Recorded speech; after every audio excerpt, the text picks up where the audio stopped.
Hi there, it's me again, Sue Johnston, and this time we're going to talk about senior anxiety. While I talk, I'm going to highlight some of the creative projects I've been involved in and give you a few shots of some nice scenery. As we age and we get into our senior years, it's possible to find that a certain anxiety is developing. Anxiety in general is a huge subject to try to cover in a short video, but if we were to narrow it down to a few elements, there is an anxiety that occurs as a senior. There is a general anxiety that occurs for almost anybody, which could be related to circumstances.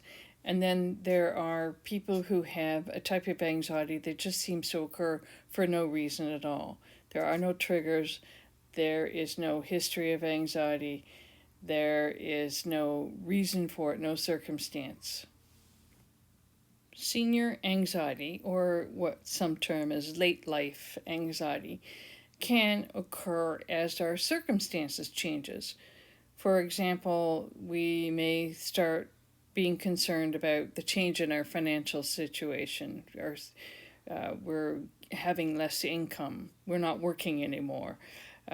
Changes in physical aspects, so that might make us worry a little bit more about what we can do or can't do. I remember years ago in my psychology studies and focusing on geriatric issues, senior issues, I remember reading about this late onset anxiety that can occur. Now, much to my surprise, my 79-year-old husband uh, began developing anxiety. And much to his surprise, too, because he'd never had anxiety in his life. For him, this started a whole new learning curve as to what anxiety was, how it affects him, what he could do about it. And as we talked about things together, I started sharing how he could use various cognitive and behavioral aspects, techniques to help manage his anxiety. What I hope to do is at some point sit down with him and interview him regarding how anxiety first began affecting his life, how he felt about it, and what he has been doing in the meantime, what his plan of action is in terms of managing. So I think an interview like that would be very beneficial to anybody who's watching. And he seems to be willing to share that. Now, I should just let you know that the anxiety he's experiencing, it's not debilitating, it's not severe. It's sort of a mild form, but even a mild form for somebody, if it affects your life, it can be a little bit disconcerting because you're trying to figure it out and trying to figure out how to manage it. So, in the interview I'll do with him, which will be upcoming, we'll talk about those things, and I think that anybody could gain from what he has to share. He's a pretty wise guy. As a senior, if you find that you are experiencing anxiety, you can let yourself know that that is somewhat of a normal process. It could occur. It's not an absolute, you're a senior now, you have anxiety, you're going to get it, that's it. But if you do find that you are experiencing anxiety, try not to panic over that because it can be a normal aspect of aging. Now, also remind yourself that there are lots of ways to deal with this so that you can gradually minimize the symptoms and gain some control over it. One of the things that tends to upset people is that anxiety enters their life and they feel like they're losing control, like this anxiety is taking over, it's dictating a course. And once you become familiar with how it's affecting your life and what the life patterns are, for example, some people experience anxiety just in the morning, but as the day goes on, they get better. So once you recognize the pattern, you can begin to develop a plan of action, use techniques that you know are going to help you. I do want to say that if you are experiencing anxiety and it's new for you, it's something that you haven't been dealing with before, it's always wise to go visit your doctor and have a consultation, a discussion about that, because sometimes there are some medications that can help. Not everybody needs to take medication, but that's potential help in terms of managing symptoms. There are behavioral and cognitive techniques that you can use, commonly called CBT. You can use these techniques to help you minimize the effects of anxiety, because, as I've mentioned, anxiety seems to want to come in and dictate a course, and we end up just sort of responding and reacting to what's going on. And initially, okay, that may happen, but you don't have to let it take over. So if you use any of these techniques, it can potentially minimize the effects, the intensity of the anxiety, and the duration, shorten the time span that it occurs.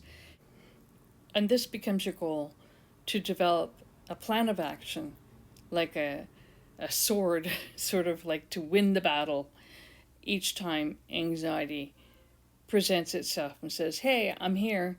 And then you can go, yeah, well, here, this is what I'm going to use to manage this, to minimize the symptoms and to shorten the duration.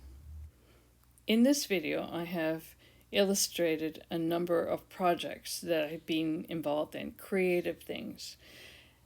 Learning something new and getting involved in creative projects can actually help your brain, which helps bring a balance to your whole system, and it can potentially minimize the effects of anxiety. We can learn something new, we can begin creative projects. We can also listen to classical music, which helps your brain make connections. We can read poetry out loud or use meditation and memorization techniques.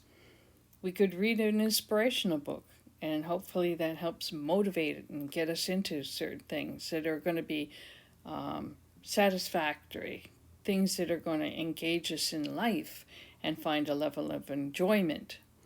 We can listen to an audiobook on any subject that you feel is interesting.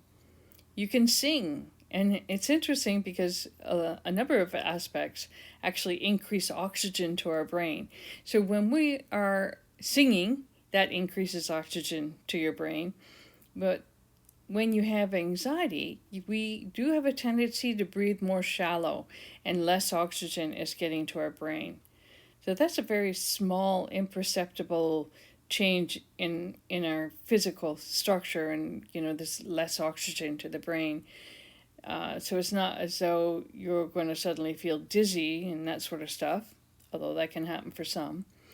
But when you're under stress, as anxiety enters, you breathe more shallow, and then you get less oxygen to your brain, which makes it difficult for your brain to make connections. So one of the first lines of defense I used to always mention to my clients who were experiencing anxiety is that you need to do some deep breathing. So you breathe in to the count of 4, and then you breathe in through your nose, and then you release that to the count of 4 through your lips. And so the reason you breathe in through the nose is because it's going in slowly, and you're increasing oxygen to your lungs, which also increases oxygen to your brain. And then you let it go out through your lips, which is a little quicker release. So doing deep breathing exercises helps. Years ago, when I was a kid, I can remember that people who had anxiety used to grab a paper bag and breathe into the paper bag. And what that did is it helped change your focus and give you a visual showing that you were actually breathing. Because for some, one of the symptoms is, I'm going to die. I can't get my breath. I'm just going to expire here for lack of oxygen. And you can use that deep breathing technique. You can use a paper bag thing if you want, but you just need to go into an exercise that's going to help increase oxygen to your brain and that's going to help bring balance to your system. By nature, I like to know why things work. So when I heard about the deep breathing technique, which you can find that almost anywhere on the internet, I wanted to know why it works. And so I explained how it increases oxygen to your brain and it helps regulate your heart as well. Another technique that tends to be useful is taking a walk. And again, I'm like, why? Why does that work? Why does that help? Well, walking or any physical exercise helps increase the production of serotonin, which is just one of the feel good chemicals in your system. There's serotonin, dopamine, endorphins. Walking can help stir up the production and release of these chemicals in our system, and these chemicals wash over your brain as thousands of chemicals do every day. Gardening is another technique. And why does that help? Not only is it engaging you and helping you focus on something other than the symptoms, you are taking in some fresh air if it's a spring summer activity, or it's a creative action that you're engaging in by helping a plant to be seeded in a pot, take in nutrients and so forth, and watering it and all the things that we do to keep plants alive and growing. And it's fun to see them grow. The springtime gardening that we do, if we're not wearing gloves and we're getting our hands actually into the dirt and so forth, our skin is actually absorbing various minerals that our body needs through the soil that we're handling. So that's an interesting little fact that just helps promote good health. I read a study once that said looking at picture books can help with anxiety. And again, I'm asking myself, like, why? Why would looking at a picture book, a book of like natural forests and parklands and maybe horses if you're interested, or cats and dogs and things like that, why does that help us? And I think what it does is it helps you focus in on something other than the anxiety symptoms. So you are gradually gaining control. And if needed, you do your deep breathing exercise while you're looking at these pictures. So those two things, and I know they seem very simple, but they're good techniques. Those two things help the oxygen levels in your brain, helps your brain make connections. It helps regulate the heart, and believe it or not, it actually helps lower blood pressure. You don't have to take my word for it on any of these techniques. You can do your own research. Google it. That's what we do these days, right? We Google things, how to do this, how to do that, and we gain information. We always need to be careful what we read, but what you will find even as you do research is that there's a consensus. Again, there's a pattern in life, and you find that certain things tend to show up on a regular basis. Deep breathing will show up. Increasing oxygen to the brain will show up. Visiting your doctor and maybe getting on a medication regime to help you manage your symptoms. Being creative will show up. So don't take my word for it. Just go out there and do your own research. And the key in all of this is to build your own plan of action.